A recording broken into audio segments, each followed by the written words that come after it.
In this particular video, I'm going to discuss what you should avoid doing. So you want to avoid doing the following. Now, this is a list of high priority things that you should watch out for.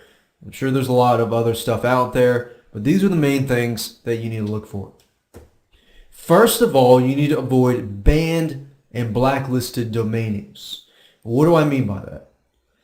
Basically, remember, when you rent a domain name, you're renting year by year by year. You don't actually own that domain name. You could rent it for 10 years, you could rent it for 50, 30, whatever. The point is, a domain name could have history already, especially if you're buying an expired domain name.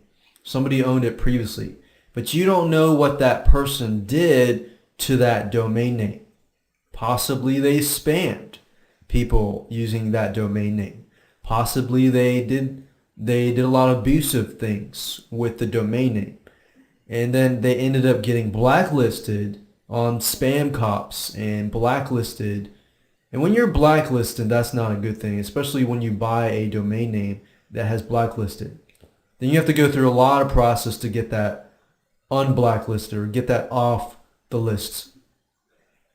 So you want to do your due diligence first. How do you do your due diligence? How do you figure out the history of that specific domain name? Well, I'm going to give you specific guidelines so to help you do that. So how do you know? Well, the domain name that has no PageRank value. If you check the PageRank, it has no PageRank value whatsoever, it's likely to be banned. Now, that doesn't mean that that's the case. That's not always the case, but that's some indication. Second of all, the domain name is not located in Google or in any other major search engine. Now, like I said, that doesn't mean it's 100%. But these are, tools, these are guidelines that you need to follow. If that's the case, you might want to check that out. Okay, maybe this domain name was banned or maybe it was blacklisted. Let me do further research. Well, here are some tools that you can use. Okay, so we got 3 tools here. The first thing I want you to check is www.iwebtool.com/Google_banned.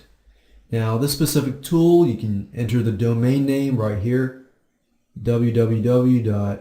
Whatever your domain is, .com or .net, .tv, whatever, and click check. If that passes, then I still want you to double check. I want you to go to bandchecker.com, enter that in here. If it checks out okay, fine. And then we got our trusty tool here, Google. You can do Yahoo and MSN and other search engines as well. Now, keep in mind that some domain names that you might register were never registered before. If that's the case, that's a good thing. If that's the case, then possibly they are not appearing in Google, in Yahoo, or in MSN.com. That's fine. As long as they pass these 2 right here, that's good. The last 3 are just in case you're buying an expired domain name. If they are expired domain names, since there's a previous domain owner, you want to still double check the search engines, Google, Yahoo, and MSN.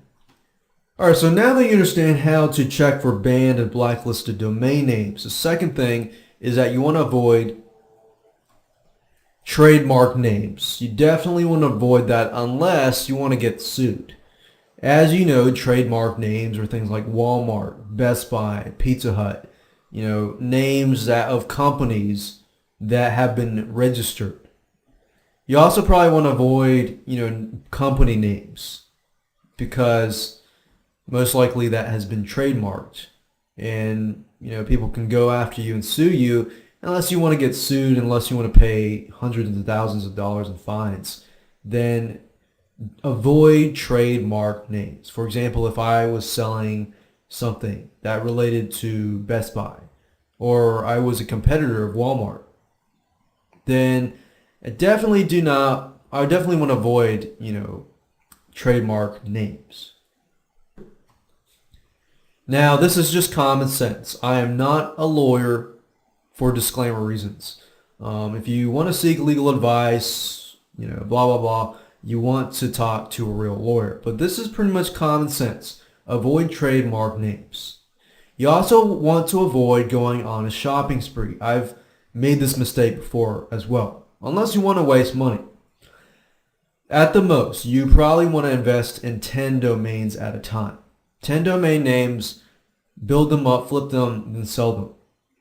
Don't try to invest in like hundreds of domain names. We're talking about $10 each, $8 each, $7 each, whatever, depending on the domain registrar. So it can add up. So what I want you to do is focus on 10 and then stop and then focus on those 10.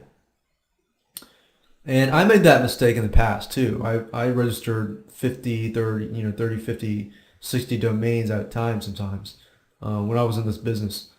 And I realized that some of those domain names I could not even sell. Some of the domain names I only sold for a few bucks. Because you got to realize that you're not going to get rich. But you've got to do the proper research that I'm about to show you. If you do the proper research, you can increase the value of the domain name. You increase your chance of making more money. So start small, doing well. If you're starting to do well, then invest more later. Another thing, stick with .com names if possible. If they're .net, .org, .tv, they are good, but the value drops unless you're dealing with, let's say .tv, and you're dealing with an actual, TV station that you've built, or something that people can watch that relates to TV. Then they can be good. But other than that, if that's not the case, then you want to stick with .com names if possible, because when people psychologically they think of a website, they're going to probably assume that it is a .com. So the value increases because of that mentality that everybody has in society. So you want to stick with .com names if possible. Now there are situations when you can go to .net, .org, and things like that, and I'll show you that like in the next video. Lastly, you want to avoid buying domain names that you think are cool. I've done this in the past. Sitting there, you're thinking, oh man, that domain name is going to be cool. You know what? I've bought over 20 domain names that I thought were cool, lost money on them, just let them expire because I thought they were cool. I did not do my keyword research, and I did not do proper profitability research, which I'm going to show you how to do and how that works so that you can see that in action.